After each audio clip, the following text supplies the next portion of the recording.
YS Jaganmohan రెడ్డిని reporter ప్రశ్న అడిగాడు. అయ్యా జగన్మోహన్ రెడ్డి గారు, మీరు అసెంబ్లీకి ఎందుకు వెళ్ళట్లేదు సార్ అని అడిగితే జగన్మోహన్ రెడ్డి చెప్పిన సమాధానం ఏంటంటే, నాకు ప్రధాన ప్రతిపక్ష హోదా ఇస్తేనే నేను అసెంబ్లీకి వెళ్తా. రెండవది, నేను 2 సార్లు ఆల్రెడీ అసెంబ్లీకి వెళ్ళా, ఆ 2 రోజులు కనీసం నాకు మైక్ కూడా ఇవ్వాల, ఒక 5 నిమిషాలు మైక్ ఇస్తున్నాను, నాకు కట్ చేస్తున్నారు, ఈ మాత్రం దానికి అసెంబ్లీకి వెళ్ళడం అవసరం అధ్యక్ష అన్నట్టు జగన్మోహన్ రెడ్డి ఆ రిపోర్టర్తో మాట్లాడాడు.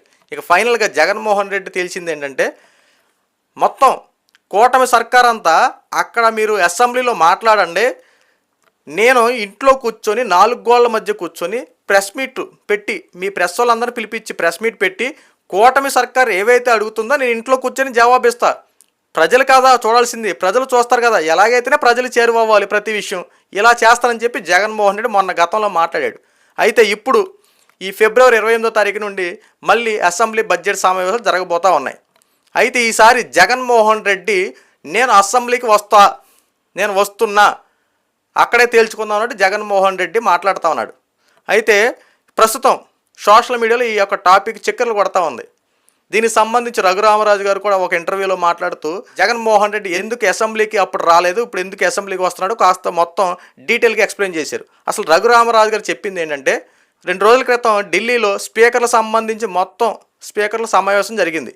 అయితే ఈ స్పీకర్లు అందరూ సమావేశం అయిన దాంట్లో అక్కడ కొన్ని విషయాల గురించి మాట్లాడుకున్నారు. అదేంటంటే, అసెంబ్లీలో ఏ శాసనసభ్యుడైనా 60 రోజులు కనుక అటెండ్ కాకపోతే అతన్ని సస్పెండ్ చేయొచ్చు, అంటే డిస్క్వాలిఫై చేయొచ్చు, శాసనసభ్యుడిగా డిస్క్వాలిఫై చేయొచ్చు, అసలు ఇక అతన్ని ఎమ్మెల్యేగాను కొనసాగించకుండా మొత్తం సస్పెండ్ చేయొచ్చు అని చెప్పి అసెంబ్లీలో ఉన్న రూల్స్ అన్నింటిని మొత్తం వెరిఫై చేసుకొని ఈ విషయాన్ని బయట తీశారు.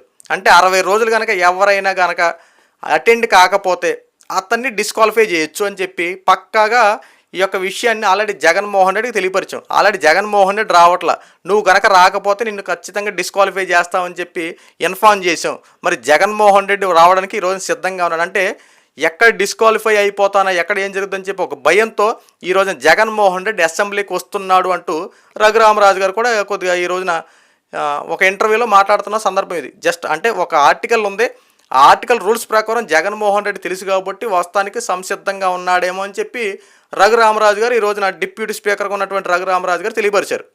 అయితే జగన్మోహన్ రెడ్డి రావడానికి ఎందుకు సంకోచిస్తూ ఉన్నాడు, అసలు ఎందుకు ఆగుతున్నాడంటే, ప్రధానంగా జగన్మోహన్ రెడ్డి ప్రతిపక్షం ఇవ్వట్లేదంట. అసలు ఆ ప్రతిపక్షం ఇవ్వాలంటే మినిమం 18 సీట్లు ఉండాలి. ప్రతిపక్షంగా రావాలంటే మినిమం 18 సీట్లు ఉండాలి. జగన్మోహన్ రెడ్డి యొక్క ఆలోచన ఏంటంటే, ఆల్రెడీ అధికార పక్షం వాళ్ళే, జనసేన అధికార పక్షమే, బీజేపీ అధికార పక్షమే, టీడీపీ అధికార పక్షంలో ఉన్నప్పుడు ఇక ప్రతిపక్షంలో ఉన్నది నేనేగా, మరి నాకే ఇవ్వకపోతే ఇంకెవరికి ఇస్తారని చెప్పి జగన్మోహన్ రెడ్డి యొక్క వాదన.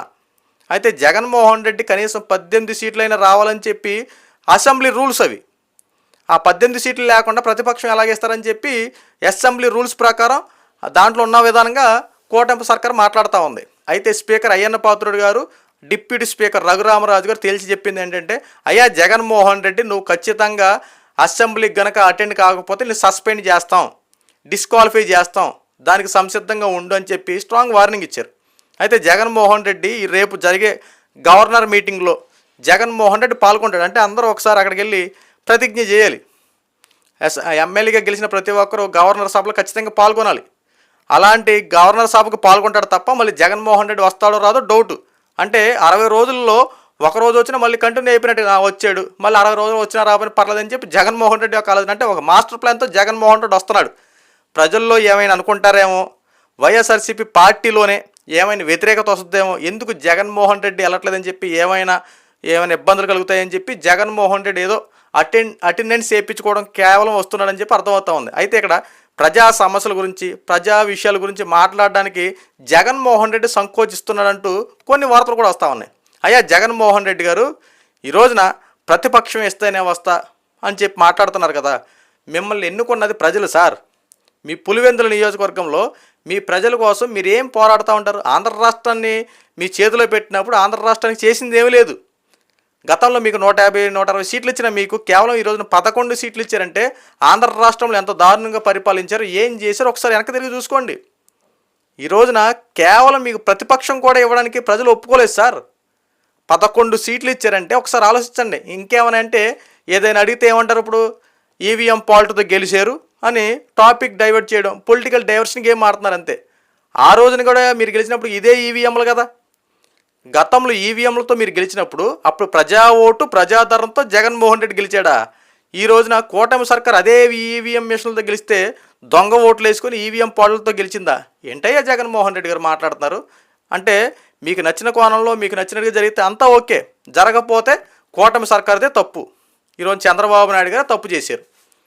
అయ్యా జగన్మోహన్ రెడ్డి గారు ఆంధ్ర రాష్ట్రంలో ప్రస్తుతం కూటమి సర్కార్ చేస్తున్న ప్రతి పని పర్ఫెక్ట్గా ఉంది. ఈ రోజున మీ మీద కొన్ని ఎలిగేషన్స్ తీసుకొస్తా ఉన్నారు. నువ్వు గతంలో 14 లక్షల కోట్ల రూపాయలు అప్పులు చేసావని చెప్పి ప్రతిదీ బిల్స్ చూపిస్తూ ఉన్నారు. నువ్వు చేయలేదు, నేను తప్పు చేయలేదు, నేను తప్పు చేసానని చెప్పి నువ్వు అసెంబ్లీకి వెళ్ళి ఫైట్ చేయి. గత కొన్ని దాంట్లో నిన్ను అవినీతి చేసావని చెప్పి నిరూపిస్తూ ఉన్నారు.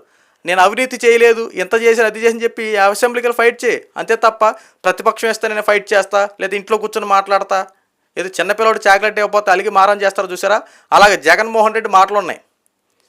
మనం ప్రజాస్వామ్యంలో ఉన్నాం సార్. ప్రజలు ఓట్లు వేస్తేనే మనం గెలిచేది. ప్రజలు ఓట్లు వేయకపోతే ఏమవుతుందో ఓడిపోతూ ఉంటాడు. అధికారం ఎవరికి శాశ్వతం కాదు. ఈ రోజున మళ్ళీ మనం మాట్లాడుతున్నారు కదా, 30 ఏళ్ళ అధికారం నాదే, ఆ రోజు చెప్తా ఎవరిని విడిచిపెట్టనంట. అప్పుడు చూద్దాంలేండి, రాజు ఎవడో రెడ్డి ఎవడో తర్వాత చూద్దాం. ఈరోజు కూటమి సర్కార్ గవర్నమెంట్ ఉంది కదా, ఆ గవర్నమెంట్ అండర్టేకింగ్లో ప్రతి సంవత్సరం పనిచేస్తూ ఉంటాయి. ఎవరైనా సరే ప్రజలు కూడా కూటమి సర్కార్ చేసిన విధి విధానాలు బట్టి నడుచుకుంటూ ఉంటుంది. ఇదంతా ఒక సిస్టమేటిక్గా జరుగుతున్నప్పుడు ప్రతిపక్షంలో మీరు ఉన్నా లేకపోయినా ప్రజా సమస్యల పట్ల పోరాడాల్సిన బాధ్యత మీకు ఉంది. మీరేదో రోడ్లంటే తిరిగి ఆ ప్రెస్ మీట్లో ఈ ప్రెస్ మీట్లో మాట్లాడేదానికన్నా ప్రతిదాన్ని అసెంబ్లీకి వెళ్ళి ఫైట్ చేయొచ్చు కదా. ఈరోజు రైతుల కోసం ధర్నా చేయడానికి గుంటూరు మిర్చి యార్డ్కి వెళ్ళారు. అదేదో కూటమి సర్కార్ రేపొద్దున మీకు ఒక బిగ్గెస్ట్ ఆపర్చునిటీ ఉంది కదా. అసెంబ్లీ బడ్జెట్ సమావేశాలు జరుగుతూ ఉన్నాయి. ఈ బడ్జెట్ సమావేశాల్లో రైతుల గురించి పోరాడండి. ఇదిగో కూటమి సర్కార్ ఏం చేస్తూ ఉంది, రైతుల సమస్యలు తీర్చే విధంగా పోరాడండి. ఈ రకంగా పోరాడండి సార్. బయటికి వెళ్ళి అక్కడక్కడ ప్రెస్ మీట్లో మాట్లాడితే ఏమొస్తుంది? మాట్లాడిన ప్లేస్లో మాట్లాడే విధంగా మాట్లాడితే న్యాయమో అన్యాయం అక్కడే తెలిసిపోద్ది కదా. ఎవరు తప్పు చేస్తున్నారు, ఎవరు ఒప్పు చేస్తున్నారు అదే తెలుస్తుంది కదా. మీరు ఇష్టం వచ్చినట్టు బయట మాట్లాడడం కాదు, ఎదురుగా ప్రతి వ్యాఖ్యలు చేసుకుని అక్కడే మాట్లాడాలి. ఒక సమస్యలు ఏమనెత్తినప్పుడు ఆ సమస్య నిజమా కాదని చెప్పి మీరు వెరిఫై చేసుకుని మాట్లాడాలి. అంతే తప్ప నా ప్రతిపక్షం ఇస్తా వస్తా, నాకు ఇది ఇస్తేనే వస్తా, నా మైక్ ఇవ్వాలి లేదంటే రాను, ఏంటి సార్? ఎవరి కోసం వస్తారు? రాకపోతే మీ ఇంట్లో కూర్చోండి. డిస్క్వాలిఫై చేసిన తర్వాత మీద అక్కడ బై ఎలక్షన్ ఏదో జరిగితే ఇంకొకటి ఎమ్మెల్యేగా గెలుస్తాడు. అంతే తప్ప సమయం సందర్భాలు లేకుండా ఏదో ఒక అంశంలో బురద జల్లే రాజకీయాలు చేయాలి, కూటమి ప్రభుత్వం విమర్శించాలని పనిగా పెట్టుకొని ఆంధ్ర రాష్ట్రంలో దౌర్జన్యాలు అరాచకాలు చేయడానికి పాల్పడతా ఉన్నారు. ఇది అంతవరకు కరెక్ట్గా సార్ జగన్మోహన్ రెడ్డి గారు బెదిరింపు చర్యలు పాల్పడతా ఉన్నారు. నిన్నగాక మనం 2.0 చూపిస్తా, ఎవరిని విడిచిపెట్టనని బెదిరిస్తూ ఉన్నారు కదా. అదేదో అసెంబ్లీకి వెళ్ళి బెదిరించాను సార్. అబ్బో జగన్మోహన్ రెడ్డి 11 సీట్లు వచ్చినా సరే అబ్బాయి ఎంత దమ్ముగా మాట్లాడని చెప్పి ప్రజలు మిమ్మల్ని చూసి ఆనందంతో వ్యక్తం చేస్తారు. ప్రజా సమస్యల గురించి బాగా మాట్లాడాడులే, సర్లే అసలు జగన్మోహన్ రెడ్డిని మేము తప్పుగా అర్థం చేసి ప్రజలే రివర్స్ అవుతారేమో కదా. వాస్తవాలు ప్రజలు తెలుసు సార్. మీరు తప్పు చేశారో ఒప్పు చేశారో ఆంధ్ర రాష్ట్రంలో మీరు 5 సంవత్సరాలు ఏం పరిపాలించారో ప్రజలు చూశారు.